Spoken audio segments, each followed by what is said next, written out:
Attention please. Birthday వచ్చినప్పుడు celebrations ఎంత మ్యాండటరీయో అలాగే వీకెండ్ వచ్చినప్పుడు ఇలాంటి అవుటింగ్స్ కూడా అంతే మ్యాండటరీ.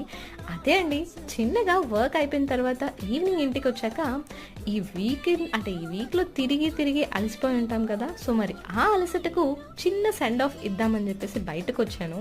నేను ఎప్పుడూ వెళ్ళే ఫేమస్ చాట్ బండి, అరే భయ్యా కొంచెం దూరంగా ఉండండి, మీ అందరి చెమటలు ఆ చాట్లో పడేలా ఉన్నాయి అనేంతలా ఆ చాట్ కోసం వెయిట్ చేస్తున్నారు. చూడండి మీరే ఎలా వెయిట్ చేస్తున్నారు అంటే నాకు వాళ్ళని చూడగానే అదే గుర్తొచ్చింది. ఒరే నాయన కాస్త దూరంగా ఉండండి, లేకపోతే మీ చెమటలు కలిసి చాట్ ఇంకా టేస్టీగా తయారవుతుందని. సో ఇక మొత్తానికి ఏమనుకున్నా చాట్ టేస్టే వేరు కదా, ఎలా ఉన్నా తినేస్తాము. సో అలా ఒక అన్హెల్తీ ఫుడ్ ఇంకా ఒక హెల్తీ ఫుడ్ కూడా తినేసాను. ఇలా నా వీకెండ్ని చిన్న దాన్ని ఏమంటారా ట్రీట్ తో ఫినిష్ చేశాను. మరి మీరు మీ వీకెండ్ ని ఎలా స్టార్ట్ చేస్తారో కింద కమెంట్స్ లో చెప్పండి. ఇలాంటి బ్లాగ్స్ ఒకవేళ మీకు నచ్చినట్లయితే సబ్స్క్రైబ్.